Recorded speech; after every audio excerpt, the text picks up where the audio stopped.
Film की शुरुआत में हम मार्कस मार्कोविक नाम के एक बास्केटबॉल कोच को देखते हैं जो एक बास्केटबॉल मैच देख रहा था। तभी उसकी डेट एलेक्स, जिससे वो कल रात ही मिला था, घर जाने से पहले उससे आखिरी बार मिलने आती है। लेकिन जब मार्कस ने उससे प्यार से बात किया तब एलेक्स कहती है कि वो उसे सिर्फ एक रात की डेट मानती है और उसे मार्क्स के लिए कोई फीलिंग्स नहीं है, जिससे मार्कस को दुख होता है। मार्क्स अपने जूनियर लीग बास्केटबॉल कोच के पद पर गर्व करता है, पर एलेक्स उसे ताना मारती है कि उनकी टीम को अभी भी प्रीमियर लीग में पहुंचने के लिए 5 लेवल पार करने होंगे। मार्कस इस बात से और भी नाराज हो जाता है। इसके बाद मार्क्स बास्केटबॉल ग्राउंड में अपनी टीम लोवा स्टेलियंस का मैच देखने जाता है, जो साइडलाइन पर खेल रही थी। वहां वो मुख्य कोच फिल के फैसलों से नाखुश होता है और बार बार उनका विरोध करता है, क्योंकि उसे लगता है कि फिल सही निर्णय नहीं ले रहा है।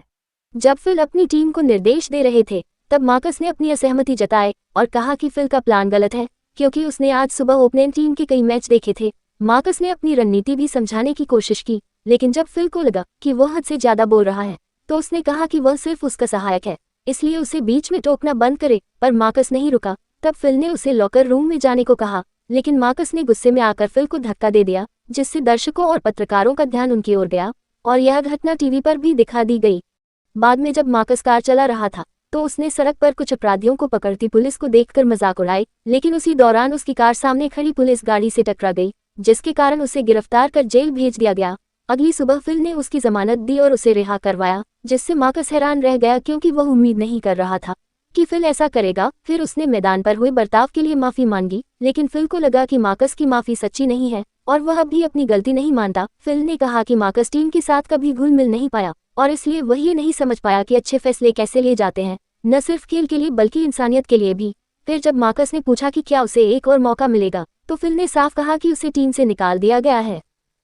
इसके बाद मार्कस की मुलाकात चार्ली नाम के एक वकील से हुई, जो कोर्ट में उसका बचाव करने वाला था। चार्ली ने उसे शांत रहने को कहा और वादा किया कि वो मामला जल्दी सुलझा देगा, लेकिन जब पता चला कि केस की सुनवाई सख्त जज मैरी मैंडेस करेगी, जिन्हें नशे में गाड़ी चलाने वालों से सख्त नफरत है, तो वह परेशान हो गया और मार्कस से कहा कि कोर्ट में दयनीय दिखे चाहे लिंगड़ाने का नाटक ही क्यों न करना पड़े, लेकिन मार्कस ने मना कर दिया। फिर कोर्ट में जज ने उस पर लगे आरोप पड़े और जब मार्कस ने कुछ कहने की कोशिश की तो चार्ली ने उसे चुप करवा दिया।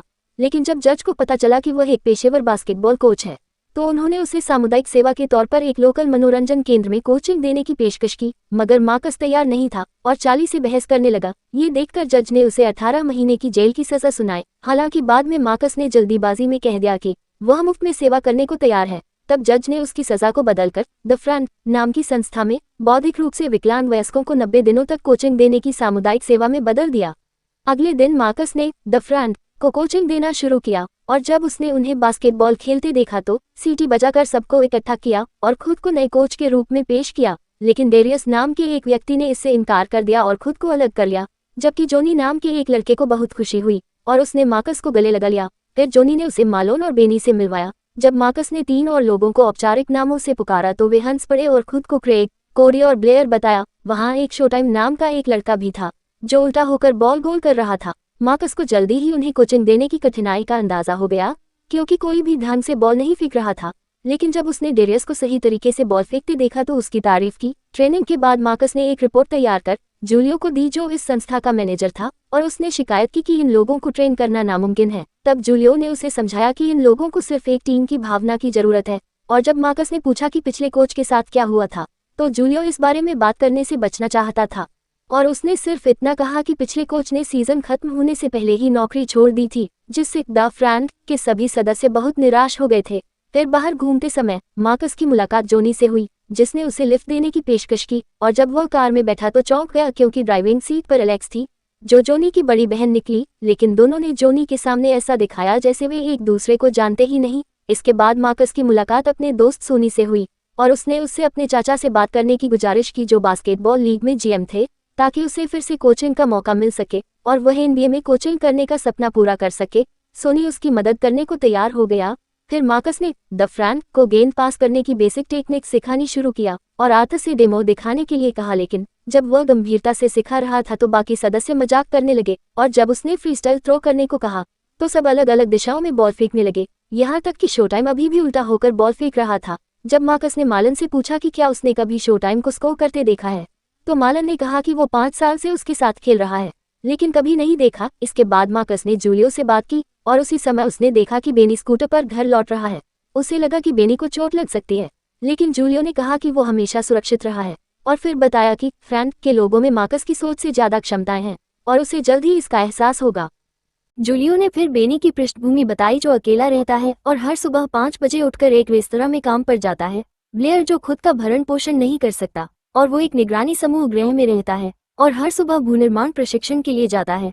कुछ सदस्य गंभीर रूप से विकलांग हैं और कुछ हल्के तौर पर। फिर जूलियो ने जोनी के बारे में बताया, जो जानवरों से प्यार करता है और एक पशु आश्रय में काम करता है लेकिन कभी नहीं नहाता। इसके अलावा मार्कस 4 भाषाएं बोल सकता है और हवाई जहाज देखकर उसकी स्थिति बता सकता है। क्रेग एक व्यावसायिक स्कूल में कुशल वेल्डर है और कोडी एक हेयर डाई फैक्ट्री में काम करता है और अच्छा गिटार बजाता है।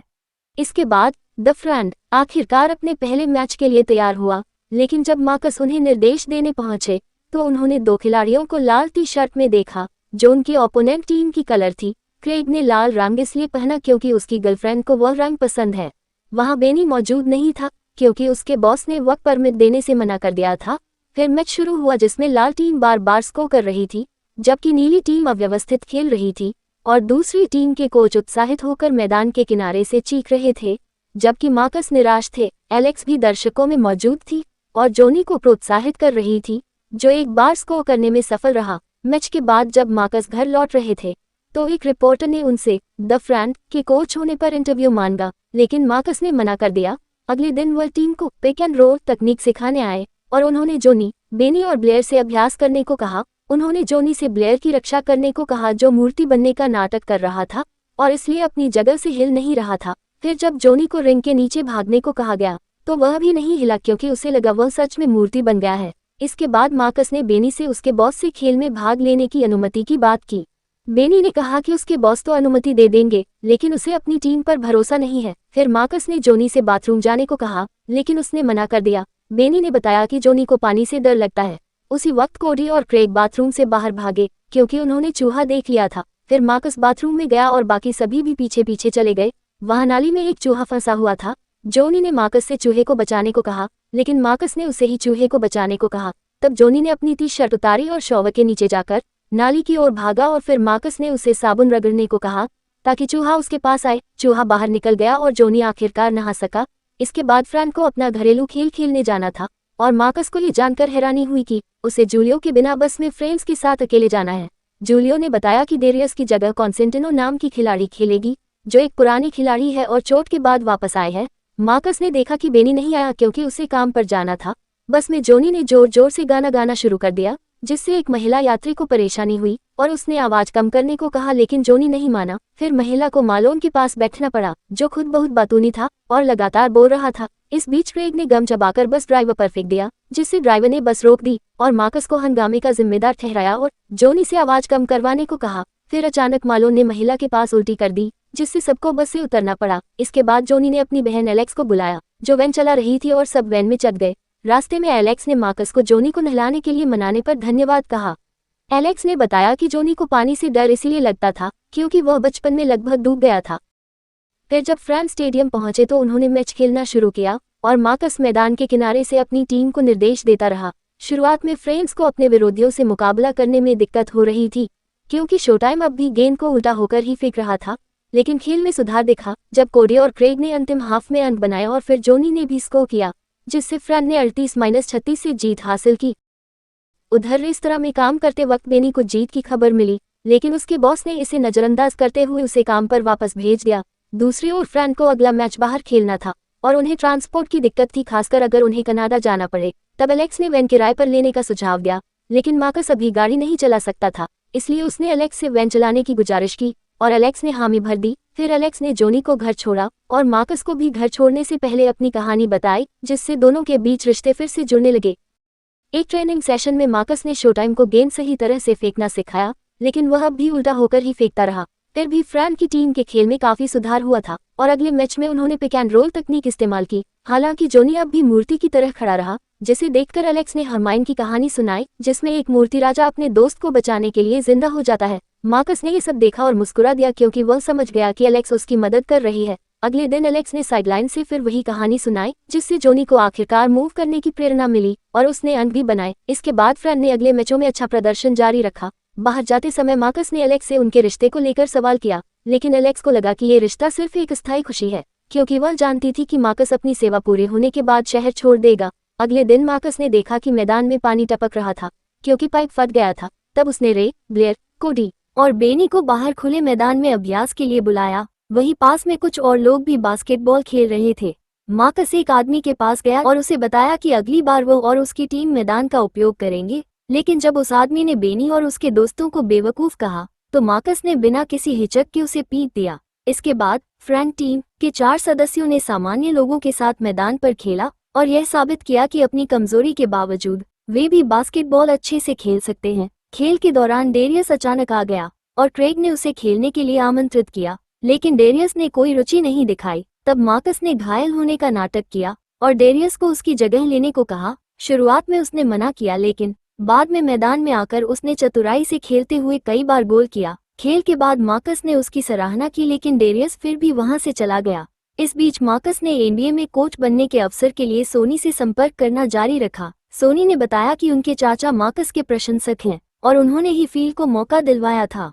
आने वाले दिनों में मार्कस ने फ्रैंक को कोचिंग देना जारी रखा और एलेक्स भी किनारे से टीम का साथ देती रही। अब मार्कस ने भी एक इंटरव्यू देने का फैसला किया, जबकि एलेक्स बच्चों के लिए नाटक करती रही, जिसे एक बार मार्कस ने छिपकर देखा। फिर मार्कस ने सोनी से भी बात की और सच्चाई पता चलने पर कि सोनी ने अपने चाचा से सिफारिश की थी, लेकिन उन्होंने ने मना कर दिया था। मार्कस ने सोनी पर उसे इस्तेमाल करने का आरोप लगाया तो सोनी ने भी यही बात कही और नाराज होकर चला गया। इसके बाद मार्कस एलेक्स और जोनी के साथ घर गया, जहां जोनी ने उसे सोमवार को डिनर पर बुलाया। पहले तो मार्कस ने मना किया, लेकिन फिर नई चीजें आजमाने और रिश्ते बनाने के लिए उसने हाँ कह दी।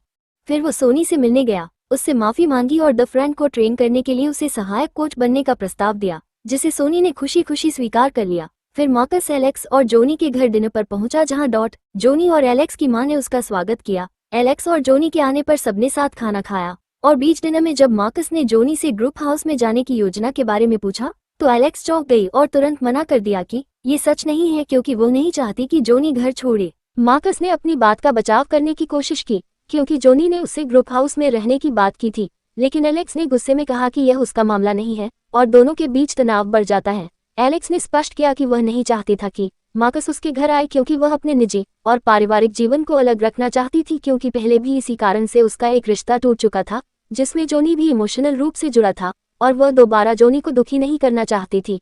लेकिन मार्कस को लगा कि एलेक्स अपनी फीलिंग्स छुपा रही है और इसीलिए उसने उससे कभी न मिलने का फैसला कर लिया। बाद में मार्कस ने जोनी से बात की और कहा कि वह और एलेक्स सिर्फ दोस्त हैं, लेकिन जोनी को उसकी बातों पर यकीन नहीं हुआ। फिर मार्कस ने पूछा कि उसने ग्रुप हाउस वाली बात एलेक्स को क्यों नहीं बताई, तो जोनी ने कहा कि वह अपनी माँ और बहन को छोड़ना नहीं चाहता था, जिन्होंने हमेशा उसका साथ दिया था जबकि उसके पिता उसे छोड़ चुके थे। एक दिन मार्कस की मुलाकात फिर से हुई, जिसने बताया कि वह डेरियस को जानता है और पहले उसे ट्रेन कर चुका है। डेरियस एक दुर्घटना में घायल हुआ था जिससे उसके दिमाग को गंभीर चोट पहुंची थी। मार्कस ने फिल से डेरियस को टीम में लौटने के लिए मनाने को कहा, लेकिन फिल ने कहा कि यह काम मार्कस को खुद करना होगा। फिर मार्कस डेरियस के घर गया, जहां उसे पता चला कि डेरियस को नशे में गाड़ी चलाने वालों से नफरत है और इसी वजह से वह मार्कस को पसंद नहीं करता था। मार्कस ने उसे वादा किया कि वह दोबारा ऐसी गलती नहीं करेगा। एक दिन प्रशिक्षण के दौरान जूलियो ने मार्कस को उसकी 90 दिन की सामुदायिक सेवा पूरी होने पर बधाई दी और उसकी उपलब्धियों को टेलीविजन पर दिखाया गया। उधर बेनी भी नौकरी से निकाले जाने के बाद टीम में लौट आया। एक मैच के दौरान एलेक्स, फिल और डेरियस दर्शक थे। जब मार्कस ने जोनी से क्रेग की जगह खेलने को कहा तो जोनी ने मना कर दिया, क्योंकि उसे लगा कि मार्कस ने उसकी बहन से संबंध बनाकर उसके साथ विश्वासघात किया है। इसके बाद कॉन्सेंटिनो ने मार्कस को खिलाड़ियों से मिलने नहीं दिया और खुद जाकर जोनी से बात की, उसे समझाया कि यह एक वयस्क रिश्ता था और इसका खेल से कोई लेना देना नहीं। इस पर जोनी ने वापसी की और टीम ने इतना अच्छा खेला कि वे जीत गए और कनाडा के विशेष ओलंपिक के लिए क्वालिफाई कर गए। खेल के बाद एलेक्स ने मार्कस से माफी मांगी और तभी डेरियस ने बताया कि वो अब द फ्रैंक के लिए खेलेगा, जिससे मार्कस बहुत खुश हुआ और उसने डेरियस को गले लगा लिया।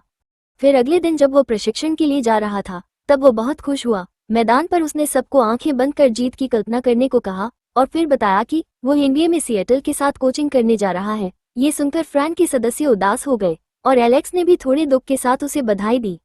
एलेक्स ने मान लिया कि मार्कस ने द फ्रैंक का शोषण किया है और केवल उनकी परवाह करने का दिखावा किया है।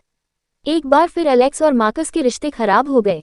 मार्कस ने फिर भी प्रशिक्षण के लिए समय निकाला, क्योंकि वह अपनी टीम को ओलंपिक ले जाना चाहता था। लेकिन उसे खबर मिली कि द फ्रेंड ओलंपिक्स में नहीं जा सकेंगे क्योंकि उनके पास पैसे नहीं थे, खासकर इसलिए क्योंकि मैच कनाडा में होना था, जिसके लिए काफी व्यवस्था की आवश्यकता थी। मार्कस अंततः मदद के लिए एलेक्स के पास गया और मार्कस ने एक पुलिस वाले होने का नाटक किया और उस रेस्तरां में चला गया जहां बेनी काम करता था।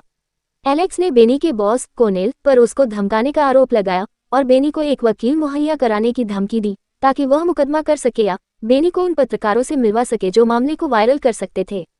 कोनेल घबरा गया और उनसे अन्य विकल्प पूछे। कोनेली से मिले पैसे की मदद से वे सभी कनाडा चले गए और फिर उनके बड़े खेल का दिन आया। मैदान में प्रवेश करने से पहले मार्कस का इंटरव्यू लिया गया। पत्रकार ने कहा कि मार्कस को केवल द फ्रैंक खिलाड़ियों की विकलांगता का शोषण और क्लब में घोटाले को कवर करने के लिए भर्ती किया गया था, लेकिन मार्कस ने इस बात पर ध्यान नहीं दिया और अपने टीम के पास चला गया। वो अपनी टीम को देखकर हैरान रह गए जो डरी हुई लग रही थी। वे विरोधी टीम से डरे हुए थे क्योंकि विरोधी टीम का नाम 20 था। फिर मैच स्टार्ट हुआ। शुरुआती में 20 टीम काफी अच्छा खेली, लेकिन धीरे धीरे द फ्रैंक ने अपने खेल में सुधार की। लेकिन जब पहला हाफ खत्म हुआ तो द फ्रैंक काफी पीछे थे। हाफ टाइम के दौरान मार्कस ने अपनी टीम को प्रेरणा दी और कहा कि उन्हें विरोधियों से डरने की जरूरत नहीं क्योंकि फ्रैंक के खिलाड़ी बहादुर हैं और उन्होंने अपने जीवन में ये साबित कर दिया है। मार्कस अपनी टीम का मनोबल बढ़ाने में कामयाब रहे। जैसे ही वह मैदान पर लौटा, जोनी तुरंत एलेक्स के पास गई और उससे कुछ कहा। इसके बाद एलेक्स ने जोनी को गले लगाया और उसके बाद जोनी मैदान में वापस चला गया। दूसरा हाफ शुरू हुआ और इस बार द फ्रैंक ने बेहतर प्रदर्शन करने में कामयाब रहा और उन्होंने स्कोर को 41-46 और फिर 47-48 करने में कामयाब रहे। टाइम आउट में मार्कस ने रणनीति बनाए, लेकिन सोनी उसके विचार से सहमत नहीं था। पहले तो मार्कस ने अपने अहंकार के कारण उसे नजरअंदाज करना चाहा, लेकिन फिर उसे अपनी गलती का एहसास हुआ और उसने सोनी की बात मान ली। खेल के निर्णायक क्षणों में कोर्ट पर लौटकर जोनी और डेरियस ने मिलकर पिक एंड रोल खेला, जिससे जोनी को शॉट का मौका मिला, लेकिन उसने बॉल शोटाइम को दे दी। मार्कस ने तुरंत शोटाइम को उल्टा होकर बॉल फेंकने से मना किया, लेकिन इसके बावजूद फ्रेंड्स हार गए। हालांकि शोटाइम ने पहली बार बॉल को सफलतापूर्वक रिंग में डाला था, जो वह 5 साल में नहीं कर पाया था।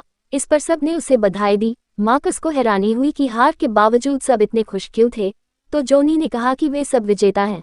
फिर उसने अपनी जर्सी मार्कस को दी, जिसे उसने गर्व से पहन लिया। सब ने मैदान के बीच खुशी मनाई और फिर साथ में स्विमिंग करने भी गए। वहीं एलेक्स ने मार्कस को बताया कि जोनी अब अपने दोस्तों के साथ ग्रुप हाउस में रहेगा। मार्कस ने भी एलेक्स को बताया कि वह सिएटल नहीं गया क्योंकि उसे लगा कि वे उसका इस्तेमाल कर रहे थे। एलेक्स ने अंततः जोनी को ग्रुप हाउस भेजने की अनुमति दी। इसके बाद मार्कस और एलेक्स प्रशिक्षण मैदान पहुंचे, जहां उन्होंने सोनी को गंभीरता से फ्रेंड्स को प्रशिक्षित करते देखा। इस दौरान मार्कस अब ब्लैक यूनिवर्सिटी बास्केटबॉल क्लब का कोच बन चुका था। अंत में उसने फिल को मिले अवसर के लिए धन्यवाद कहा और फिल्म यहीं समाप्त हो गई। अगर आपको वीडियो अच्छी लगी हो तो लाइक करें और प्लीज़ चैनल को सब्सक्राइब करें। Thank you.